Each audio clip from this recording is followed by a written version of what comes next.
이 말씀을 한 절 한 절 기록하겠습니다. 아히마아스가 미처 왕께 아들의 평강하옵소서 하고 왕 앞에서 얼굴을 땅에 대고 절하며 이르되 왕의 하나님 여호와를 찬양하리로소이다. 그의 손을 들어 내 주 왕을 대적하는 자들을 넘겨 주셨나이다 하니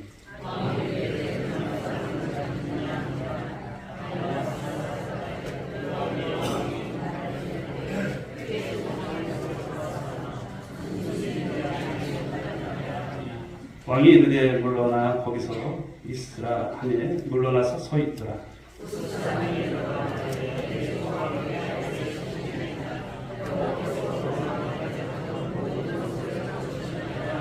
왕이 구스 사람에게 묻되 젊은 압살롬은 잘 있느냐? 구스 사람이 대답하되 내 주 왕의 원수와 일어나서 왕을 대적하는 자들은 다 그 청년과 같이 되기를 원하나이다 하니 왕의 마음이 심히 아파 문 2층으로 올라가서 우니라. 그가 올라갈 때에 말하기를 내 아들 압살롬아 내 아들 압살롬아 차라리 내가 너를 대신하여 죽었더라면 압살롬 내 아들아 되었더라.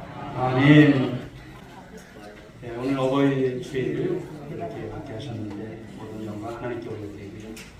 오늘 주신 본문의 말씀을 통해서 큰 은혜 받고 교도하는 여러분 모든 삶이지만 그러나 부족했던 부분도 깨달으시고 주님 안에서 우리 하나님 아버지의 마음 또 우리 부모의 마음을 깊이 깨닫는 그러한 은혜의 시간을 되시기 바랍니다. 요즘 이렇게 TV라든지 뉴스를 들어보면 참 좋지 않은 소식들이 이렇게 들려오죠. 간병 살인이라든지 또 노인 고독사라 같은 이런 일들이 들려옵니다. 과거에는 부모님을 모시는 것이 당연한 것처럼 우리가 여기졌지만 그러나 요즘은 경제적인 어려움이라든지 또 세대의 어떤 그런 시대의 어떤 모습들도 있고 또 개인주의가 또 확장되다 보니까 부모를 우리가 부양하는 그런 대상이 아니라 어떤 짐으로 여기는 그런 안타까운 실태를 우리가 볼 수 있습니다. 한 보도에 따르게 되면 오랜 시간 병 속에 누워서 있었던 부모를 감명하다가 지친 나머지 바로 극단적인 선택을 하는 그런 자녀들도 있더라고요. 또 부모를 방치하는 일들이 심층 보도되는 것을 볼 때 참 마음이 쓸쓸함을 느낄 수밖에 없습니다.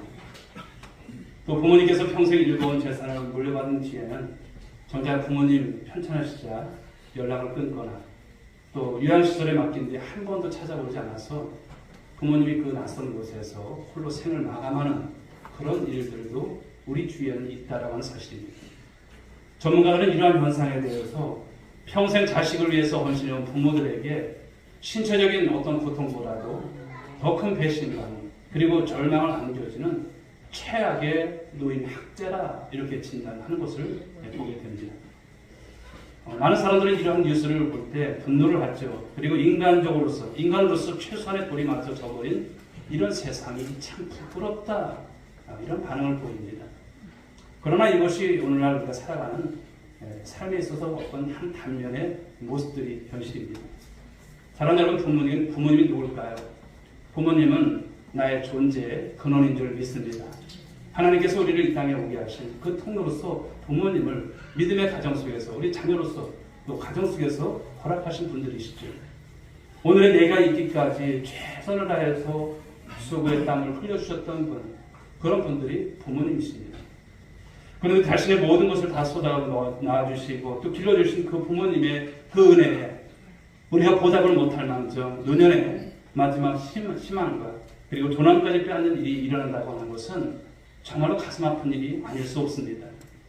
물론 여러분 좀 전에 소개드린 이런 일들은 우리 사회에 있어서 다는 아니지만 소수의 어떤 극단적인 사례일 수 있습니다. 그러나 정도가 다를 뿐이지 과연 우리 또한 부모님의 사랑에 대해서 어떤 마음으로 반응하며 우리가 어떻게 살아가는지 우리 부모 공동에 대한 많은 말씀들을 어버이 주일 때마다 우리가 듣고 또 깨닫지만 우리는 어떤지 돌이켜보는 그런 시간이 되었으면 좋겠습니다. 그리고 오늘은 보면은 다 부모님들이 더 많기 때문에 이 말씀을 통해서 우리가 무엇을 생각해야 되나. 그러나 우리는 하나님 아버지가 계신 줄 믿습니다. 하나님 아버지 앞에서 우리의 신앙을 다시 한번 돌아보는 시간이 되었으면 좋겠습니다. 오늘은 어버이 주일입니다. 부모님의 마음 또 부모님의 사랑 그것이 어떤지 오늘 본문을 통해서 오늘 다윗을 우리가 만나게 되는데 이 다윗을 통해서 이 말씀을 되새기고 다시 한번 부모님과 우리 하나님을 생각하는 그런 시간이 될 수 있길 간절히 소망합니다. 자, 오늘 말씀을 보시게 되면요, 오늘 말씀은 아버지 다윗이고요, 왕으로서 다윗입니다. 근데 아버지 다윗의 군대와 또 아버지를 몰아내고 왕자를 차지하기 위해 치밀하게 준비했던 아들, 이 압살롬의 자녀, 그를 위해서 군대 사이에 전쟁이 있었다라는 내용입니다. 부모 자식 사이에 전쟁이죠. 그러나 이런 일이 일어난다는 것이 얼마나 여러분 부끄러운 일이고 있을 수 없는 일이 아니겠습니까? 어느 쪽이 그 전쟁에서 승리를 해도 여러분 축배를 들 여러분 그런 일일까요? 아닐 것입니다. 그러나 전쟁의 양상은 처음에는 다윗이 불리했죠. 다윗이 여러분 이 압살롬을 피해서 도망갈 때 맨발로 가면서 울면서 그 왕궁을 나섰어야만 했던 그런 여러분 아픔이 있습니다. 그러나 전쟁의 양상이 이제 다윗에게 점점 유리하게 돌아가는 오늘 말씀이에요. 그리고 패역했던 이 압살롬, 아들 압살롬의 군대가 지리멸렬하고 그리고 압살롬마저 그 아들 죽는다는 이야기입니다. 다윗의 군대가 승리를 거뒀으니 여러분 어찌 보면 다행스러운 일이고 얼마나 감사한 일입니까? 그런데 정작 아버지였던 다윗의 마음은 어땠을까요? 쾌재를 불렀을까요? 그럼 죽어도 마땅한 놈이다 이랬을까요? 오늘 그 아버지를 살펴보고자는 여러분 이 시간입니다. 그렇게 패역했던 아들이었지만 아버지 다윗에게 그런 압살롬도 누굽니까? 여전히 아들이라고 하는 것을 성경은 말씀하고 있습니다. 오늘 말씀을 자세히 보면요, 눈물 나는 이야기예요. 어떻게 가정에 이런 비극사가 있을까? 어떻게 이런 일이 있을까? 그런 생각이 들어요. 좋은 아들이면 좋겠는데 기뻐하면서 살아갈 수 있는, 정말 자랑할 수 있는 아들이었으면 좋았을 텐데 가슴 아파하면서 사랑해야 하는 그런 아들, 그 아들의 이야기는 참으로 안타깝기 그지없는 이야기입니다. 왕으로서의 다윗이 아니라 오늘 말씀을 보게 되면 아버지 다윗으로서의 모습이고요, 그 부모님의 마음을 헤아리는 그런 시간이 되었으면 좋겠습니다. 우리가 부모님을 헤아려 한다면 그것이 바로 교제의 시작이 아닐까요? 저에게 이제 부모님들 다 돌아가셨지만 지금도 늘 생각해보면 그립고 또 생각이 나는 것이 부모죠. 오늘 다윗의 군대를 보면은 승패라고 하는 것은 사실 다윗에게 있어서는 생사가 갈린 문제입니다. 아들과 싸우다니 참 있을 수 없는 일이죠. 그러나 이 싸움은 어떻습니까? 죽느냐 싸우냐 사느냐에 여러 가지 갈릴 길이 있는 것입니다. 다윗의 군대가 이겨야 바로 다윗이 살 수 있는 길입니다. 그렇지 않으면 다윗은 그 목숨을, 아버지지만 목숨을 부지하기 어려운 것입니다. 다윗은 이 전쟁의 결과를 초조한 마음으로 기다려야 했을지 모릅니다. 그런데 오늘 말씀을 보게 되면 다윗의 관심이 뭘까를 생각해봐요. 다윗의 관심사가 무엇이었을까요? 자, 그런 가운데서 전령이 이제 막 달려옵니다. 이 전장의 소식을 갖고 오는 전령이죠. 그 모습을 보면서 다윗이 기대를 했어요. 어떤 것을 기대했을까요? 전쟁에서 이기는 것보다 아들 압살롬의 생사였습니다. 과연 내 아들이 살아있을까? 내 아들 압살롬이 죽지 않고 살아있을까? 이것이었어요. 그런데 여러분, 압살롬과의 싸움에서 누가 이겼습니까? 다윗의 군대가 이긴 거예요. 그러니 이스라엘 군대는 사기 충천하고 그 기쁨이 충만했습니다. 그러나 그 아들, 다윗에게 있어서는 둘도 없는 아들, 이 압살롬의 이 죽음으로 인해서 이 승전보지만 이 승전보를 왕에게 알리는 것이 쉬운 일입니까? 쉽지 않은 거예요. 왕이요, 당신 아들 죽었습니다. 이렇게 말하는 것이 쉽습니까? 쉬운 것 아니에요. 왜냐하면 그 아버지 다윗이 전투를 시작하기 전에 특별히 당부했던 그런 부탁이 있었어요. 자, 사무엘하 18장 5절 말씀 한번 보실까요? 읽어봅니다. 시작. 왕이 요압과 아비새와 이때에게 명령하여 이르되 나를 위하여 젊은 압살롬을 너그러이 대우하라 하니 왕이 압살롬을 위하여 모든 군 지휘관에게 명령할 때 백성들이 다 들으니라. 여기 보게 되면 노란 글씨로 되어 있습니다만 너그러이 대우하라. 너희들이 싸우긴 하지만 절대 내 아들 압살롬만큼 죽이지 마라. 이 말이었어요. 내 아들 압살롬만큼 죽이지 마라. 근데 오늘 전령으로 이제 그 전쟁의 승리 소식을 갖고 왔던 이 아이 맞습니다. 그렇죠. 28절의 말씀이 나옵니다만 전령이 오자 다윗은 우리 군대가 이겼니? 이것을 물어본 것이 아니에요. 다윗이 궁금했던 것이 무엇일까요? 자, 18장 29절 상반절에 보게 되면 왕이 이르되 젊은 압살롬은 잘 있느냐? 내 아들 압살롬 살아있느냐? 이것을 기다렸던 아비의 마음이죠. 그런데 이 전령 아히마스는 대답을 회피합니다. 피하죠. 즉답을 하지 않습니다. 다윗의 분위기를 읽은 그는 차마 죽었다는 소식을 전하는 것이 너무나 민망했던 거예요. 그래서 다른 이야기를 합니다. 그런 가운데서 다른 전령이 이제 막 또 오는 거예요. 전쟁의 소식을 가지고. 구스 사람입니다. 31절 말씀을 보게 되면 그도 역시 승리의 소식을 가지고 왔어요. 우리 군대가 이겼습니다. 이것을 가지고 온 거예요. 그러나 다윗의 이 관심은 역시 여러분 달랐을까요? 다르지 않았습니다. 같았습니다. 우리 18장 32절 상반절 말씀을 보게 되면 왕이 구스 사람에게 묻되 젊은 압살롬은 잘 있느냐? 똑같이 물어보는 거예요. 내 아들 살아있느냐? 아직 죽지 않았느냐? 이것을 물어보는 거예요. 두 번씩이나 이 다윗은 압살롬의 안위를 묻고 있음을 볼 수가 있습니다. 다른 장군들의 안부를 묻지 않았어요. 아버지 아들을 향한 애틋한 사랑을 오늘 다윗을 통해서 오늘 말씀은 우리에게 보여주고 있습니다. 오늘 아버지 다윗은 이스라엘 전세가 유리하게 돌아가도 오직 관심은 누가밖에 없습니까? 압살롬밖에 없어요. 왕이었지만 왕의 군대 전세는 전혀 관심 밖에 없어요. 즉 여기서 보게 되면 왕으로서의 다윗이 아니라 아버지로서의 다윗, 그 심정을 성경은 여실히 우리에게 보여주고 있다고 하는 것이죠. 즉 무엇입니까? 아버지의 마음입니다. 아버지를 괴롭혔던 아들이고 폐역했던 아들 압살롬이죠. 그렇지만 아버지는 그가 살아있기를 바라는 마음입니다. 이런 아버지의 마음을 아들 압살롬이 조금이라도 알았으면 얼마나 좋았을까 그런 생각이 들어요. 건강하게 살아있다는 소식만으로 기뻐하는 아버지의 마음이 아닐까 생각합니다. 사실 아버지 이 다윗은요, 압살롬이 이복형 암논, 그 암논을 죽이고 도망갔을 때도 그렇게라도 압살롬이 살아있는 것만으로도 마음을 놓았던 그런 여러분 아버지 다윗이었습니다. 사랑하는 성도 여러분, 이런 말씀을 보면서 이 시간 우리는 하나님 아버지의 마음은 어떨까라고 하는 것입니다.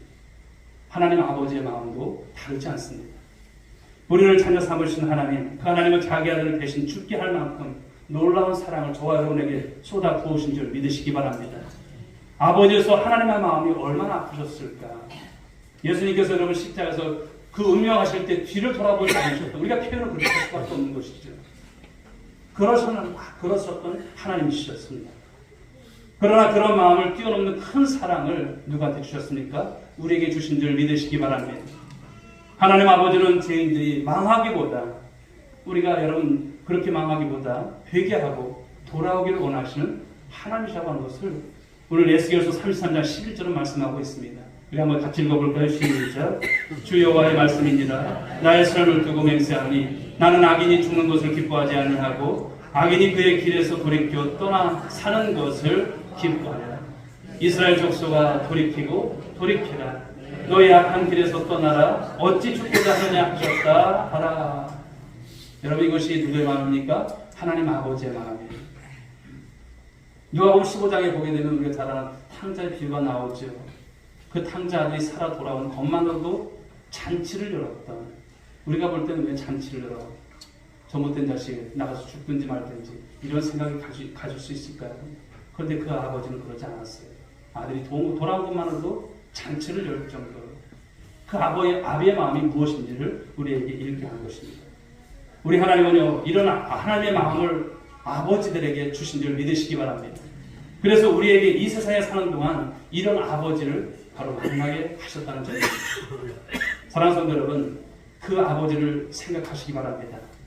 우리 부모님의 마음을 생각하는 저와 여러분들이 될 수 있게 주여 축복합니다.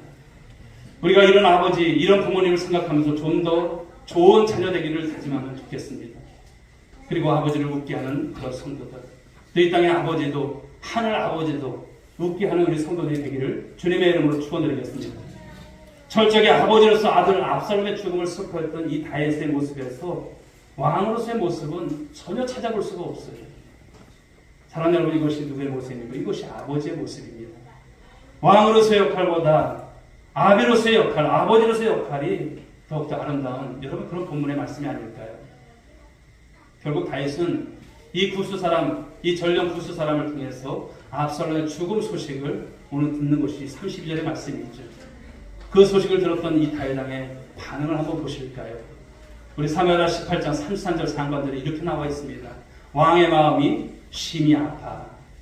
왕의 마음이 심히 아파. 눈 위층으로 올라가서 웁니다. 얼마나 마음이 아팠을까.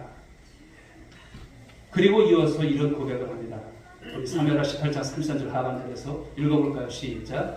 그가 올라갈 때에 말하기를 내 아들 압살롬아 내 아들 압살롬아 차라리 내가 너를 대신하여 죽었다면 압살롬 내 아들아 하였더라. 얼마나 마음이 아파야 했는지를 여러분 볼 수 있는 대목 아니겠습니까? 우리 뒤를 넘어가면 사무엘하 19장에서 말씀을 보게 되면 모든 백성이 슬퍼했고 압살롬의 군대를 멸하고 돌아온 군인들의 사기가 떨어질 만큼 왕이시여 이제 그만 좀 하십시오. 이럴 정도 그만큼 다윗이 슬펐다는 것을 말씀합니다. 그러면서 한번 느껴보시니까 우리가 죽었어야 왕이 기뻐했을까요? 이렇게 오해될 만큼 다윗은 슬픔에 잠겨 있었습니다. 여러분 세속적인 어떤 가치관으로 본다면 사랑할 만한 사람이 사랑을 받는 것이고 그렇지 못한 사람을 미워하는 것이 세상적으로 보면 당연해요. 그렇죠. 차라리 저놈은 죽어도 마땅해. 사랑받지 못할 놈이야. 이렇게 생각할 수 있는 거예요. 여러분 살다 보면 우리가 주는 것 없이 미운 사람이 있고 받는 것 없이 좋은 사람이 있어요. 하지만 분명히 좋아할 이유가 있는 사람도 있고 미워할 이유가 있는 사람도 있음을 볼 수가 있습니다. 세속적인 처세술과 가치를 본다면 미워할 이유가 있는 사람, 그 사람을 미워하는 것은 지극히 정당하고 또 정상적으로 우리에게 여겨지는 거예요. 또한 효과적으로 미워할 수 있는 그 비법을 또 세상은 가르쳐주기까지도 합니다. 그러나 사랑하는 여러분, 이 모든 것을 뛰어넘는 것이 뭘까요? 자식을 향한 부모님의 마음이라고 하는 것을 말씀합니다. 아버지 다윗의 입장에서는 그는 자기 목숨과도 바꿀 수 없을 만큼 가슴 아프게 사랑했던 그런 아들이었습니다. 사랑하는 여러분, 자식은 자기를 더 중요하게 여기고 자기를 더 이렇게 중요하게 여기지만 부모는 어떨까요? 부모는 자식을 더 중요하게 여기는 것을 볼 수가 있습니다. 자식의 불행을 자기 탓으로 돌리며 괴로워하는 것이 바로 부모의 사랑이 아닐까요? 부모는 자식이 잘 되는 것을 보면 그 공로는 다 자식한테 돌려요. 네가 잘해서 그렇지. 네가 열심히 했으니까 그렇지. 그런데 자식이 잘못되면 부모는 어떨까요? 그 책임을 부모가 오롯이져요. 내가 못나서 그렇지. 엄마 아빠가 못나서 그래. 이렇게 말하는 것을 볼 수가 있습니다. 여러분 이것이 무엇일까요? 이것이 부모의 사랑이 아닐까요? 내리사랑이라는 말이 있지만 자식들이 얼마나 자기중심적인지 모릅니다. 그렇죠. 네. 또 이런 가운데서 부모님은 자식들을 위해서 헌신하고 또 희생하는 것을 생각하지 않을 때도 참 많아요. 자식은 그렇지만 부모님을 위해서 조금 희생한 것을 전부 다 계산을 하더라고요. 여러분 그런 것이 또 부모로서 또 있을 때는 참 섭섭한 그런 느낌이 아닐까 생각을 합니다. 물론 부모님은 사랑으로 모든 것을 다 감당하세요. 맞벌이 하게 되면 애들 봐주기도 하고 또 애들 나가서 학교 갔다 오는 길에 또 배웅도 나가고 또 맞이하기도 하고 어떻게 보면 뭐 생활비라고 주는 것도 있지만 그것보다 더 많이 들어가는 것이 부모지만 그런 것을 요구하지 않습니다. 그런데 부모님은 자식이 아프게 되면 자식이 잘못될까봐 죽을까봐 노심초사하는 것이 부모의 모습입니다. 그런데 일하신 부모님 편찮으시면 자식은 의사에게 언제쯤 우리 부모님의 수명이 얼마나 되는지 그것을 묻는 것을 볼 수가 있어요. 이런 것들을 보게 되면 부모 자식이 얼마나 큰 차이가 있나 생각이 되어집니다. 왜 자녀가 부모님들을 마음으로 존경하지 못할까 생각을 해봅니다. 왜 그럴까요? 세대 때문이기도 하지만 주된 이유는 부모들을 겉으로만 우리가 보기 때문이 아닐까 생각을 합니다. 미모도 보잘것없고 나이가 들어가면서 지식도 부족하고 자꾸 물어보고 옛날엔 다 알았던 것이지만 야 이게 어떻게 된 거니? 어떤 여러분 행정적인 것도 뭐 이런 컴퓨터를 통해서라든지 핸드폰을 통해서 사실 모르는 것들이 너무 많잖아요. 그런 거 하나하나 물어볼 때마다 내가 옛날엔 안 그랬는데 그런 생각도 들어요. 또 세상을 살아가는 능력도 자꾸만 떨어지는 우리 부모들의 모습. 어떤 경우는 행동이 모범되지 못할 때도 있습니다. 그러나 아무리 그렇다고 해도 자식이 부모를 따를 수 없는 것이 있어요. 무엇일까요? 부모만큼 자신을 사랑해주는 사람이 있을까요? 세상에 없다고 하는 것입니다. 부모만큼 나를 희생하고 해서 헌신해준 그런 사람이 있을까? 없습니다. 부모님이 세상에 나가서는 존경을 받을 수 없을지 모르지만 나에게만큼은 최고의 사랑을 주시고 희생하고 헌신하셨던 분이시기에 가장 여러분 존경스러운 분이 우리의 부모인 것을 믿으시기 바랍니다. 여러분 부모님을 존경하십시오. 겉모습만 보지 마시고 그들이 우리에게 부신 사랑, 희생, 그런 헌신을 기억하면서 여러분 부모님을 공경할 수 있는 우리 모습이 될 줄 믿습니다. 자, 다윗은 이제 왜 전쟁에서 승리하는 것보다 그렇다면 아들의 죽음이 더 안타까웠을까라고 하는 점을 우리가 생각해 볼 수 있죠. 여러분 그 아들이 사랑할 만한 가치가 있었을까요? 압살롬을 보면 여러분 못된 패를 합니다. 어떻게 아버지를 배신해? 어떻게 아버지를 죽일 생각을 해? 그렇죠. 용서받을 수 없는 행위입니다. 그럼에도 다윗이 이렇게 슬퍼하고 이렇게 안타까워하면서 차라리 내가 죽는 것이 훨씬 더 좋았을 것을 왜 이렇게 말을 했을까요? 그 이유가 뭘까요? 자, 이것은 여러분 다른 건 아닙니다. 관계 때문인 거예요. 관계. 다윗과 압살롬은 어떤 관계입니까? 아버지와 아들이에요. 이 관계가 여러분 결코 변할 수 있을까요? 고정을 할 수 있을까? 없습니다. 아들이 아무리 못났어도 다윗에게 있어서는 아들인 것입니다. 그래서 사랑할 수밖에 없고 그래서 관심을 갖고 그런 가운데서 아들이 죽었을 때 슬퍼할 수밖에 없었던 이것을 말씀합니다. 자, 이런 것을 보면 우리가 하나님과의 관계도 마찬가지입니다. 하나님은 그 아들을 죽게 하실 만큼 우리를 사랑하신 줄 믿으시기 바랍니다. 이게 우리의 신앙 고백이죠. 이 놀라운 관계는 어떤 경우에도 결코 파기되지 않아요. 우리 요한복음 이제 10장 28절 말씀을 보게 되면 이런 말씀이 있습니다. 읽어볼까요? 내가 그들에게 영생을 주노니 영원히 멸망하지 아니할 것이요 또 그들을 내 손에서 빼앗을 자가 없느니라. 아멘. 빼앗을 자가 없다. 로마서 말씀도 한번 읽어보겠습니다. 8장 38절 39절 시작. 내가 확신하는 이 사망이나 생명이나 천사들이나 권세자들이나 현재일이나 장래일이나 능력이나 높음이나 깊음이나 다른 어떤 피조물이라도 우리를 우리 주 그리스도 예수 안에 있는 하나님의 사랑에서 끊을 수 없습니다. 하나님과의 관계를 끊을 수 없다. 그 어떤 것으로 이런 말씀입니다. 하나님의 사랑이 여러분 큽니까? 작습니까? 큰 거예요. 여러분들 평생에 갚을 수 있는 여러분 사랑입니까? 여러분 그 사랑 못해요. 그러나 빚진 자의 신념을 갖는 것이 있죠. 사람은 절대 관계와 상대 관계 속에서 살아갑니다. 두 가지 관계 있죠. 절대 관계라고 하는 것은 하나님과 우리 인간과의 관계를 말합니다. 그리고 부모님과 자녀의 관계가 절대 관계예요. 상대 관계는 인간의 어떤 선택으로 이루어지고 또 변경될 수도 있는 것이에요. 그러나 절대 관계는 인간이 선택한 관계가 아니에요. 하나님의 창조적인 그 질서 안에서 주신 이 관계인 거예요. 절대 관계는 순종과 불순종의 선택의 여지가 없습니다. 절대 관계는 비교하거나 평가할 수 없는 그런 관계인 거예요. 못나도 부모고 못나도 자식인 거예요. 그렇죠. 반대로 여러분 상대적 관계는 뭘까요? 하나님의 섭리 중에 있지만 인간의 선택이 있고 인간의 결정이 있는 거예요. 친구 관계가 그런 관계예요. 좋을 때는 한없이 좋은 친구 관계지만 또 안 주면 여러분 멀어지는 것입니다. 사제 관계도 그렇고요. 부부 관계도 그런 것을 볼 수가 있어요. 그러나 부모와 자식과의 관계는 다른 것입니다. 절대 관계. 절대 관계는 무조건적이고 이에 순종하는 자에게 성경은 이 복과 이 번영에 대한 말씀으로 우리에게 복을 말씀하셨습니다. 부모님 공경도 어찌 보면 여러분 이거 어찌가 아니죠. 이 부모님 공경은 절대적인 차원에서 말씀하시는 거예요. 부모님이 이유 없이 우리에게 있어서는 자녀이기 때문에 사랑하시는 것처럼 자녀들 역시도 보면 부모님이기 때문에 내 부모가 잘났든 못났든 내 부모이기 때문에 이유 없이 공경해야 할 줄 믿습니다. 이게 부모예요. 절대적인 관계를 말씀하는 것입니다. 우리 부모님의 사랑의 특징이 무엇이 있을까요? 우리 부모님의 사랑은 사랑할 가치조차 없는 자식인데도 사랑한다는 것이에요. 오늘 여러분 압살롬이 다른 사람이 보기에는 사랑할 가치조차 없는 그런 악한 그런 아들이었지만 그러나 다윗은 압살롬을 변함없이 사랑하고 전쟁을 하면서도 자기 부하들에게 압살롬은 너그럽게 대화하라. 이런 말을 할 것을 보면 여러분 이것이 어떤 것인가 우리가 깨닫게 되는 것이죠. 또 자식의 이런 불행을 자기 탓으로 돌리면서 괴로워하는 것이 여러분 부모의 사랑인 것을 믿으시기 바랍니다. 또 자식을 자기 생명보다 더 앞세우는 것이 부모의 사랑입니다.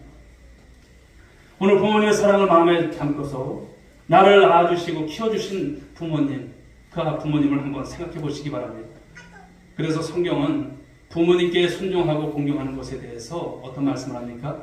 옳다라고 말씀하세요. 옳다. 에베소 6장 1절의 말씀을 한번 보실까요? 읽어봅니다. 자녀들아 주 안에서 너희 부모에게 순종하라. 이것이 옳으니라. 옳다라고 하는 게 뭘까요? 이게 원리에 맞다는 거예요. 인간적인 원리에 맞다고 하는 것을 말씀하는 거예요. 하나님께서는 자연계의 기본 원리를 주셨어요. 바로 그런 것처럼 인간 관계에 있어서도 인간 세계에서도 이 기본 원리를 세우신 것입니다. 여러분 물이 위에서 아래로 흐르는 것이 자연스러운 것처럼 바로 자연의 기본 원리죠. 그래서 물이 위에서 아래로 흐르는 것은 당연하고 옳은 것입니다. 역류하지 않습니다.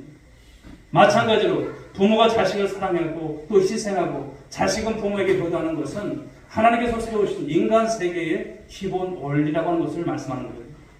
그래서 부모님께 효도하는 일은요, 옳은 일인 줄 믿으시기 바랍니다. 부모님께 효도하는 것은 옳은 것이에요. 하나님께서 이 기본 원리를 사람들의 머릿속에 넣어주셨어요. 여러분, 효도라고 하는 것은 인간에게 있어서 마땅한 일이고 옳은 일인 것입니다. 사람들이 볼 때도 그렇고 근본적으로 하나님께서 보실 때 더욱 그러한 것입니다. 그래서 이것을 어긴다면 우리가 인간다움을 잃어버리는 그런 여러분 페리나가 되는 것을 말씀하는 것입니다. 오늘 이 시대는 여러분 상대주의가 판을 치고 있습니다. 옳고 그른 것의 기준이 수시로 변하는 것을 볼 수가 있습니다. 나에게 이익이 되면 옳아요. 그러나 어느 시대나 어느 지역에서나 항상 옳았던 것이 있어요. 그게 뭘까요? 그것은 부모 공경입니다. 그만큼 이것은 변할 수 없는 우리 인간, 우리 세계 가운데서 주신 여러분 기본적인 바로 진리인 것을 말씀합니다. 아무리 윤리가 땅에 떨어져도 세상이 여러분 시시각각으로 변해도 이것만큼은 지켜야 할 줄 믿습니다. 그래서 우리가 부모를 공경해야 하는 것입니다. 여러분 부모 공경에는 이유가 없어요. 절대적으로 공경해야 하는 것입니다.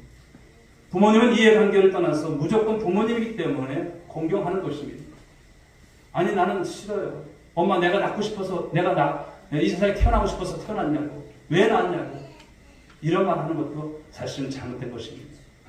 자녀가 부모를 공경하는 것은 원하든 원치 않든 우리가 해야 하는 것을 말씀합니다. 그렇다면 사랑하는 여러분, 이제 자녀들이 어떻게 살아야 할까요? 자녀들이 어떤 삶을 사는 것이 옳을까요? 하나님께서 기뻐하시도록 진정한 하나님의 자녀로 삶을 살아가는 저와 여러분들 될 수 있길 바랍니다. 부모님들이 근심하지 않도록 살아가는 것. 때로는 부모님들에게 다 말씀 못 드리죠. 그러나 만날 때마다 아픈 면을 보여드리고 힘든 면을 보여드리는 것은 사실 옳지 않아요. 힘들지 어렵죠. 그렇지만 부모님에게는 사실 그런 근심 걱정을 드리는 자녀가 되어서는 안 될 것입니다. 우리 하나님 아버지와 예수님의 관계를 우리가 생각해 볼 수가 있어요. 두 번에 걸쳐서 하나님께서는 예수님이 누구신지를 선포하셨죠. 우리 마태복음 3장 17절 말씀을 보실까요? 읽어봅니다. 시작. 하늘로부터 소리가 있어. 나와 있습니까? 하늘부터 소리가 있어 말씀하시되 이는 내 사랑하는 아들이요 내 기뻐하는 자라 이렇게 말씀하셨습니다. 17장 5절에서는 이런 말씀을 주셨습니다. 말할 때 호련히 빛난 구름이 그들을 덮으며 구름 속에서 소리가 나서 이르되 이는 내 사랑하는 아들이요 내 기뻐하는 자니 너희는 그의 말을 들으라 하시는지라. 여기서 하나님께서 예수님 말씀하실 때 내 기뻐하는 자라 이렇게 말씀을 하셨어요. 사랑하면서도 기쁜 그런 관계를 말씀합니다. 육신의 부모 자식도 그런 것입니다. 자식으로서 도리를 다하지 못하는 못된 자식일지라도 끝까지 감싸 안으시고 또 사랑하는 것이 우리 부모님의 여러 모습과 마음이 아닐까요? 아무런 사랑받을 조차 가치조차 없는 형편없는 모습까지도 끌어안으시고 품어주시는 바로 그것이 부모님의 사랑인 것을 믿으시기 바랍니다. 이것을 알고 이런 사랑을 덧입고 살아왔다면 부모님은 어떻게 될까요? 공경해야 합니다. 그리고 교성을 다하는 것이 마땅한 우리의 자녀된 도리라고 하는 것을 말씀드립니다. 사람 여러분 그렇습니다. 이제 말씀을 맺도록 하겠습니다. 우리 부모님은 효도를 사실 기다려주지 않아요. 중국 문헌에 보게 되면 한시위전이라고 하는 곳에 이런 글이 있습니다. 나무가 평온하기를 원하여도 바람이 먹지 않고 자식이 부모에게 효도를 다하기를 원하여도 부모는 자식을 기다려주지 않는다. 인생은 좀처럼 여러분 생각해도 되지 않죠. 부모님께 효도하려고 했을 때는 이미 돌아가셔서 어찌할 도리가 없다는 그런 말입니다. 그러므로 생전, 우리가 살아생전, 우리 부모님이 살아생전 효도하기를 힘쓰는 우리 성도들이 될 수 있길 바랍니다. 돌아가신 후에 후회하며 탄식하며 살아가는 것은 여러분 아무 소용없어요. 부모님이 자녀들이 부자가 되고 출세하고 형편이 풀려서 효도하기를 기다려줄까요? 그렇지 않아요. 때가 되면 하나님께서 오라 하시면 부모님들이 여러분 이 세상에 계시지 않더라고요. 그러므로 효도라고 하는 것은 어떤 것일까요? 효도는 뭐 미뤄야 할 것이 아니라 바로 지금 실천할 사항일 줄 믿으시기 바랍니다. 우리 부모된 여러분 이제 모습 속에서 자녀들에게 그것을 가르치십시오. 그리고 자녀된 입장에서 부모님께 효도하는 것을 미뤄서는 안 될 것입니다. 열심히 찾아뵙고 용돈도 잘 드리고 안부 전화도 가끔 하고 우리 부모님께 최선의 효도를 다하는 모습이 되는 것이 필요합니다. 그러면 어떻게 하면 될까요? 먼저 부모님의 마음을 아는 거예요. 자녀된 입장에서 부모님의 마음을 아는 거 다는 알 수는 없지만 알아가려고 하는 노력도 필요합니다. 생전에 부모님을 즐겁게 해주는 우리 모두는 자녀들이 되어 줄 믿습니다. 성경은 어떤 말씀합니까? 네 부모를 즐겁게 하라고 말씀하셨어요. 그리고 너 낳은 어미를 기쁘게 하라. 그러니까 우리의 신앙생활에 있어서 효도는 성경적인 신앙에 있어서 이 효도가 되어야 할 줄 믿습니다. 가장 좋은 효도는요, 부모님으로 하여금 세상 떠나실 때까지 신앙생활 잘 하실 수 있도록 해드리는 것. 가끔 우리 권사님들이 자녀들이 교회 안 나오는 것을 보면서 참 마음 아파하시고 또 그 자녀들이 정말 주님 앞에 돌아왔으면 좋겠는데 그런 말씀들을 하세요. 여러분들이 자녀들에게 여러분 신앙적인 그래도 권면을 하시고 자녀들이 주 안에서 신앙에 여러분 효도를 할 수 있도록 여러분 기도하실 수 있길 바랍니다. 반드시 하나님께서 들으실 것을 믿습니다. 부모님께 소망을 주고 또 위로해드리고 또 기쁘게 해드리는 삶이 되는 것입니다. 그러면 우리 부모님께서 세상을 떠날 때 즐거운 마음으로 그 소망 중에 떠나게 될 거예요. 부디 힘을 다해서 순종하시고 전심으로 공경하시고 정성을 다해서 보답하며 삶을 살아가는 복된 자녀들, 우리 모든 주의 자녀들이 될 수 있기를 주님의 이름으로 축복합니다. 기도하겠습니다. 하나님 아버지 감사합니다. 오후의 주일 또 오늘도 하나님 귀한 주일을 통해서 귀한 말씀의 은혜를 받게 하신 것 감사합니다. 오늘은 정말 부모 자식 간의 관계지만 있을 수 없는 그런 속에서 오늘 아버지 다윗의 마음을 통해 부모 공경이 무엇인지 또 효를 다하는 모습이 어떤 모습인지를 생각해 보았습니다. 이 모든 것을 통해서 하나님 아버지의 마음 또한 또 생각하는 시간이 되었습니다. 하나님 언어없기는 우리 오늘교회 모든 성도들의 가정이 정말 우리 하나님께서 주신 이 절대 관계 부모에게 공경을 다하고 효를 다하는 모습으로 삶을 살아가는 복된 가정들을 다 이룰 수 있도록 도와주옵시고 신앙으로 아버지 우리가 교도할 때에 부모님의 마음을 기쁘게 해드릴 수 있는 우리 성도들 되어져서 하나님께로부터 복을 받는 가정들이 될 수 있도록 복날여 주옵소서. 인도하시옵길 원하며 사랑하는 신 예수님의 이름으로 기도 올리옵나이다. 아멘.